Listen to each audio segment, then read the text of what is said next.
হাই friends, আজি মই বনাম ব্ৰইলাৰ মাংস, কচু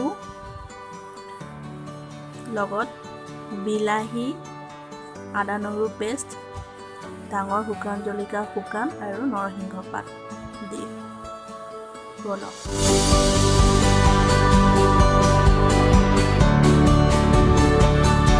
ফাৰ্ষ্ট মই পানীখিনিত অকল কচুখিনি দি ল'ম। অকল পানীত তেল চেল একো নাই। 5 মিনিটমান মই ঢাকি দিম। ঢাকি অকণমান কচুখিনি বইল কৰি ল'ম।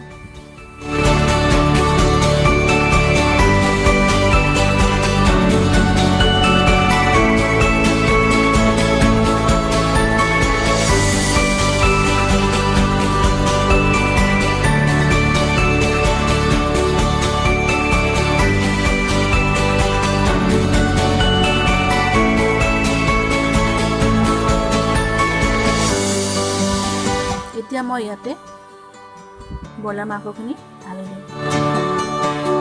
ভালকৈ মিক্স কৰি ল'ম।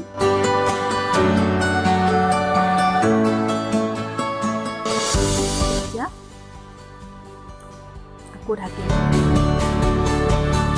এতিয়া গোটেইখিনি তৰকাৰীখিনি উতলিব লৈছে।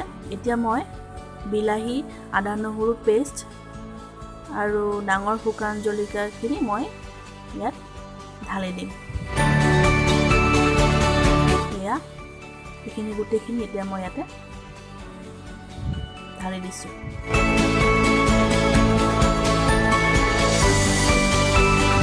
জ্বলা বেছিকৈ দিব। কচুত জ্বলা বেছি হ'লে ভাল লাগে খাবলৈ।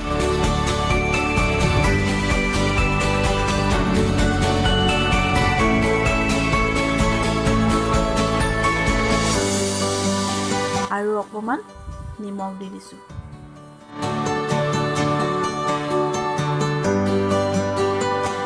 এইখিনি গোটেইখিনি মিক্স কৰি মই আকৌ ঢাকনিখন মাৰি থ'ম।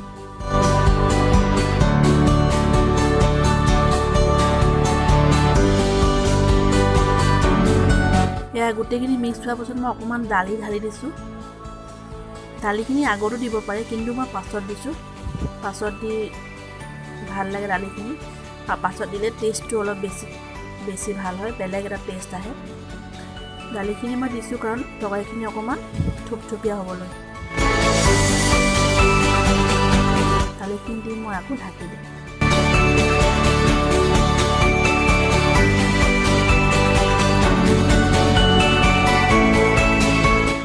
এইখিনি গোটেইখিনি মিক্স হৈ গৈছে। গোটেইখিনি হৈ গৈছে, তৰকাৰী সিজিছে, গোটেইখিনি দালি কচু গোটেইখিনি সিজিছে। এতিয়া মই ইয়াতে অকণমান জালুকৰ গুড়া দি দিম। বেছি পানী নিদিব, থুপথুপীয়াকৈ ৰাখিব।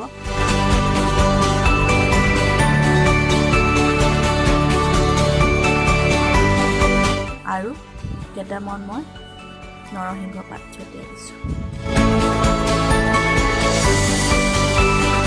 এতিয়া মই আকৌ অকণমান দেৰি ঢাকি দিম।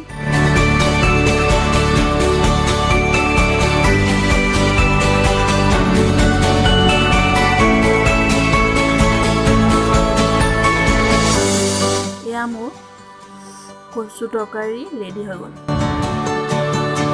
ভিডিঅ'টো চাই ভাল পালে লাইক আৰু শ্বেয়াৰ কৰিব। Thank U.